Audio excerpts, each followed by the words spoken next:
Good Monday morning. Constance just told me to smile. I'm smiling, dear.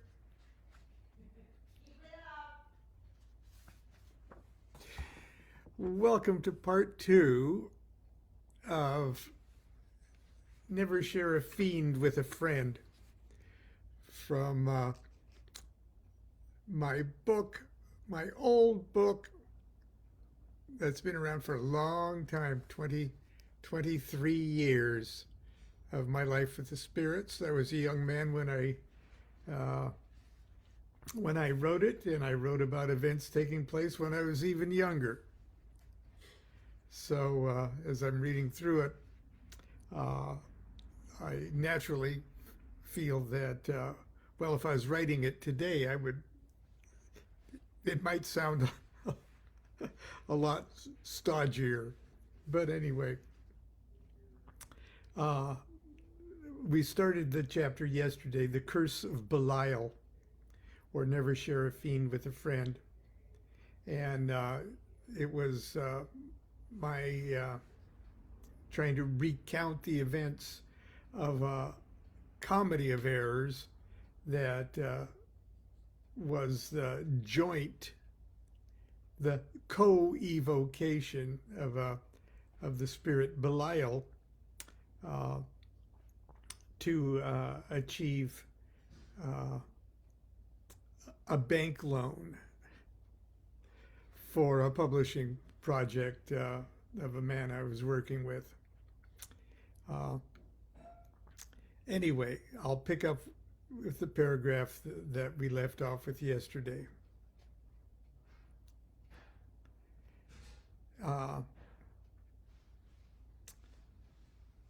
We synchronized our watches. Then I rushed home to begin the conjuration at the designated moment. Belial demands offerings and sacrifices. I decided with uncharacteristic machismo. Believe me, it's uncharacteristic.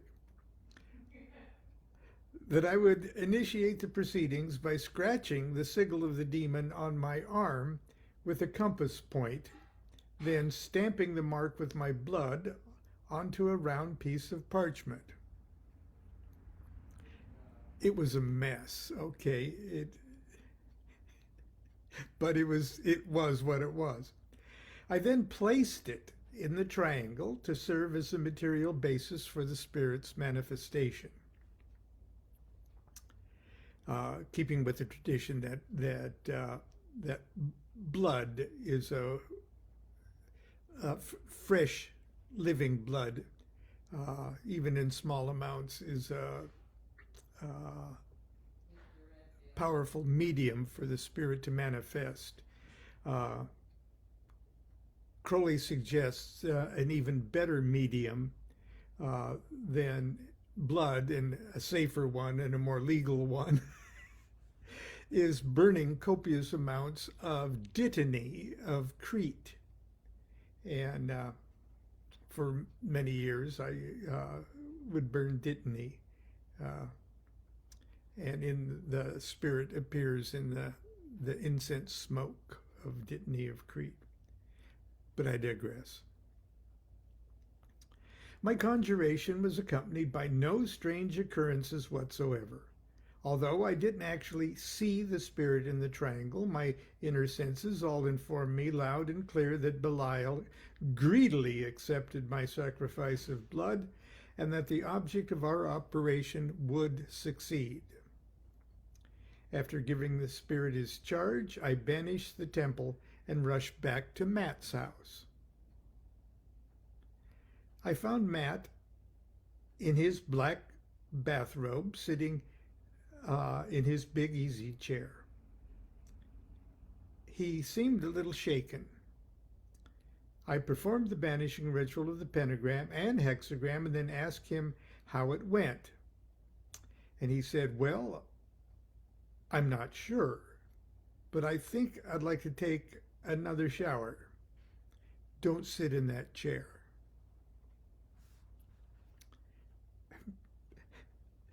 Matt disappeared into the bathroom and took a quick shower. He returned with a towel and a bottle of pine-scented disinfectant. Without saying a word, he proceeded to thoroughly clean his chair. This was very strange. I didn't know if I wanted to know what was going on. "Let's go get something to eat," he finally said, "my treat." That would have to be his treat, I tell you, when I go out to dinner. Over dinner, he told me the most remarkable story. Now, in my first draft of this chapter, I wrote down as much as I could, remember concerning his story. I read it to Matt to see if there was anything he could add. He said it was fine, but he got out his journal of that period just to double check. It was the first time I had ever seen his diary. After reading it, I asked him if he would allow me to reproduce his diary notes instead of using what I had written. He graciously consented, so please excuse his abbreviations and shorthand use of language. Compared to some of my diaries, Matt's notes read like Shakespeare. Now, if you recall, Matt was a clinical psychologist, and in practice, and he was used to keeping notes and taking notes and stuff. So that's sort of what his how it was formatted, and you could see his abbreviations and things like that. 7:23, July 23rd, 6:30 to 8:15 p.m. Black magic ceremony. Demon Belial with Milo to bewitch for bank loan. Did simultaneously. Milo at his house, me at mine. My part did not go as planned, but I think it worked. Very strange. See below.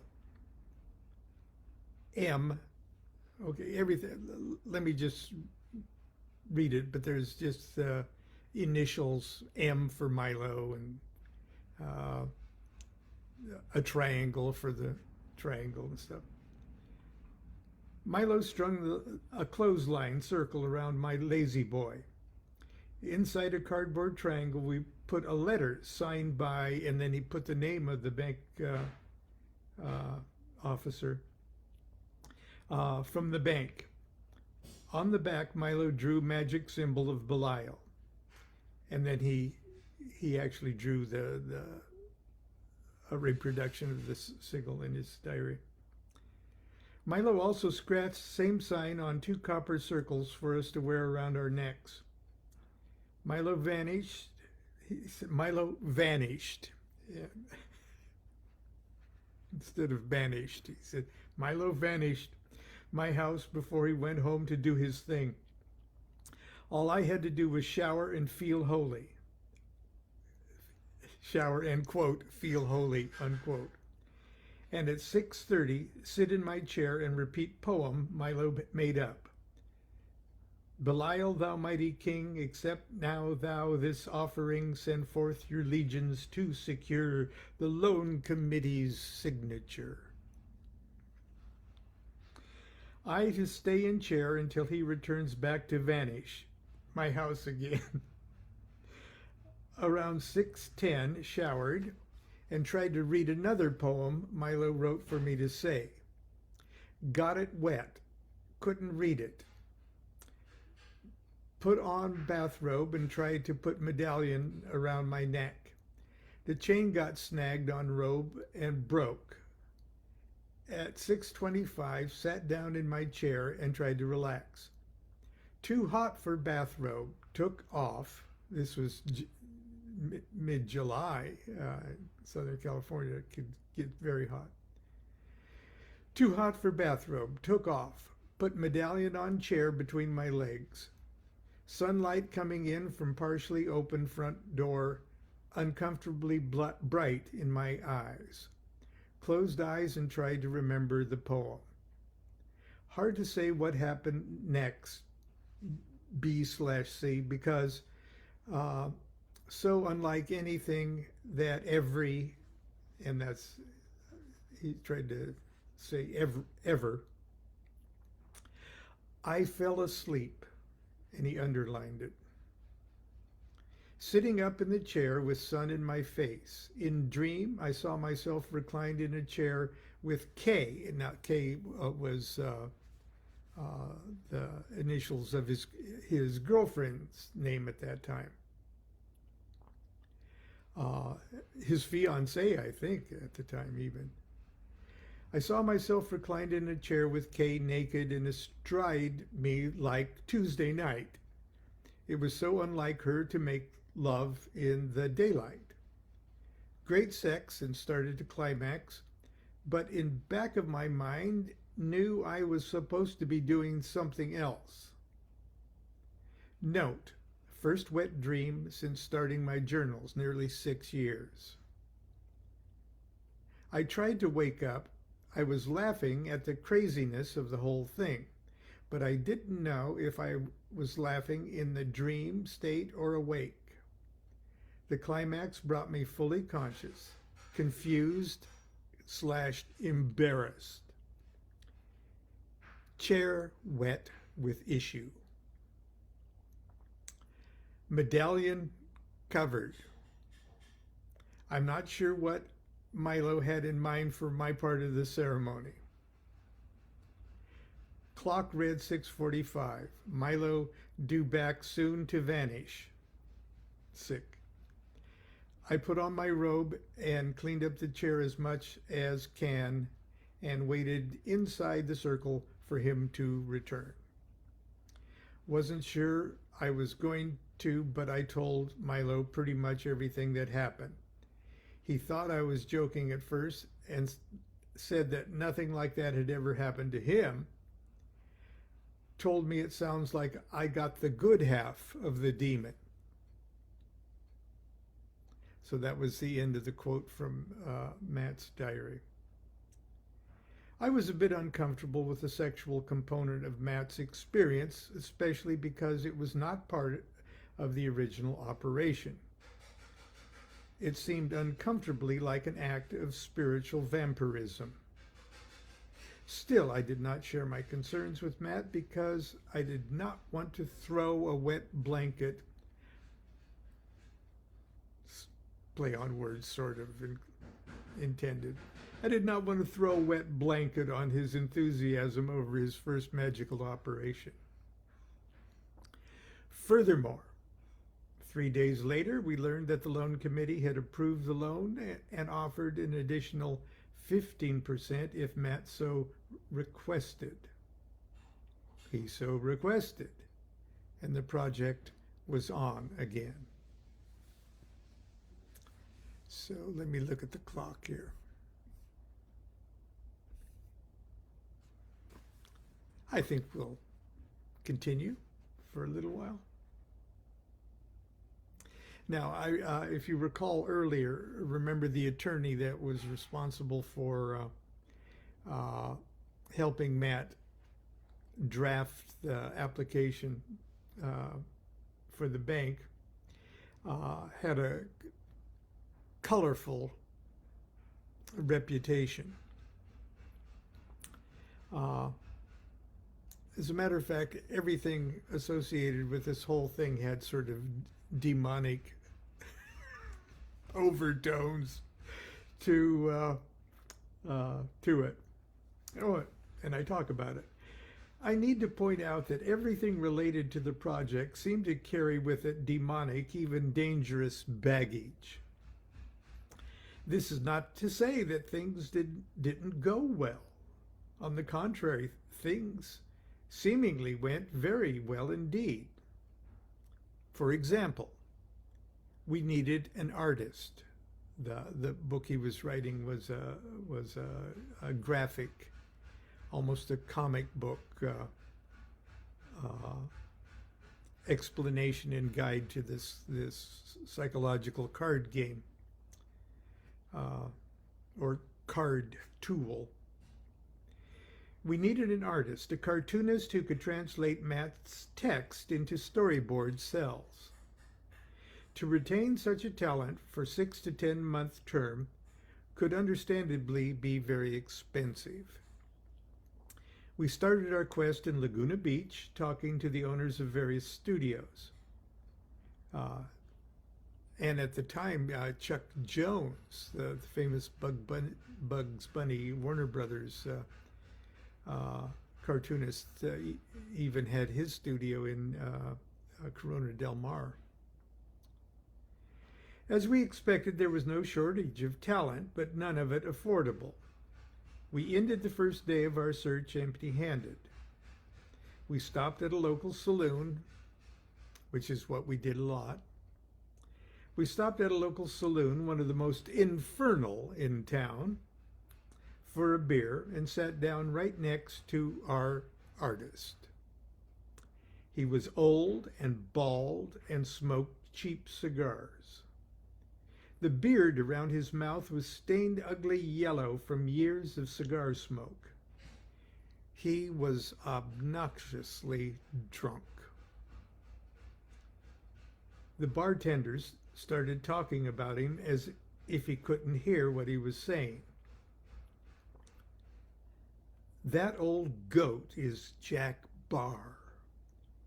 He was the smallest man ever to play football for the Rams. The guy's a cartoonist. Here, look. The bartender slid a recent issue of Playboy magazine down the bar. Sure enough, a Jack Barr cartoon. It was very funny. Not only that, but I recognized his style from a score of other Playboy cartoons that I had enjoyed over the years. He was for real. He was in front of us. He most likely would work very cheaply, but he was a hopeless drunk and currently in no condition to talk. The bartender was a wealth of information. He told us the pattern of Barr's life hadn't changed in 15 years.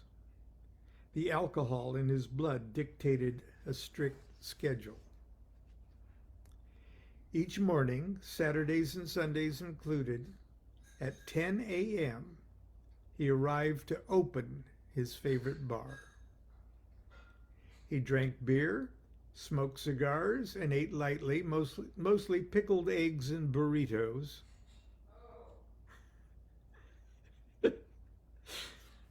Nice friends I had, right, dear?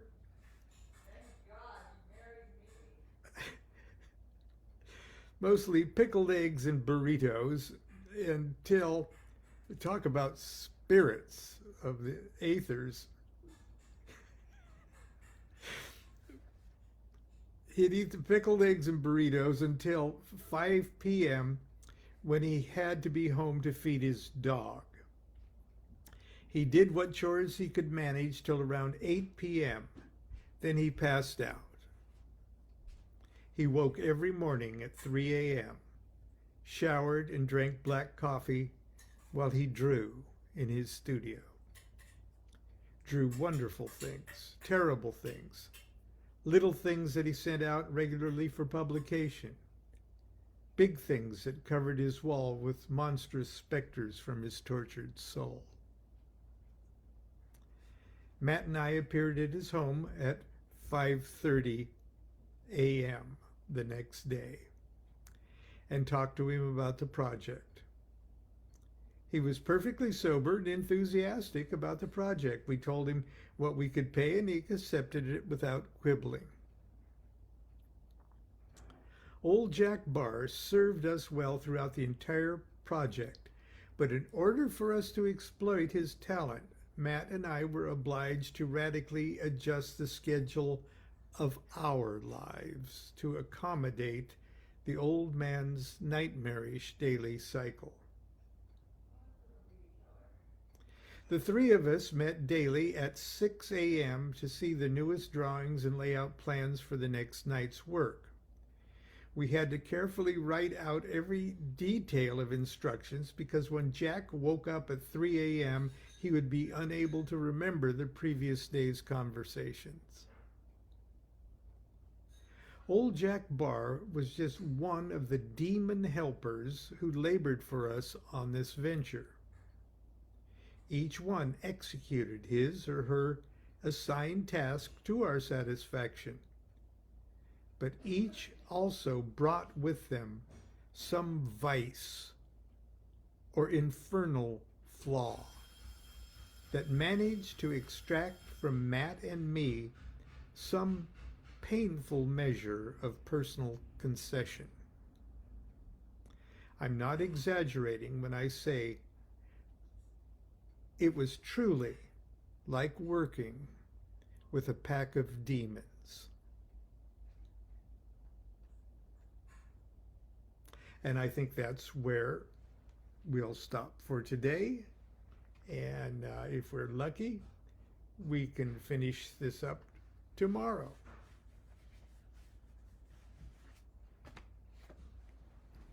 If you haven't been totally disgusted by now. Do you have anything to add about that project, dear?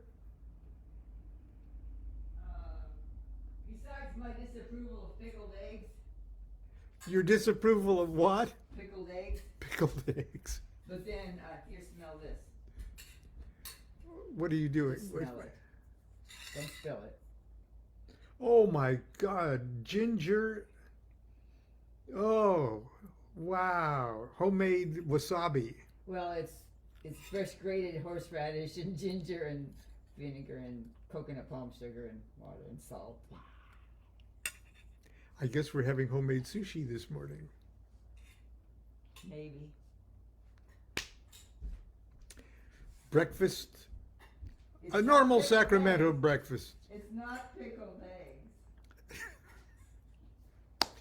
Until tomorrow. Have a great week, everyone. Continue to be good to yourself. Be good to each other. Try to stay humored. Do what thou wilt shall be the whole of the law.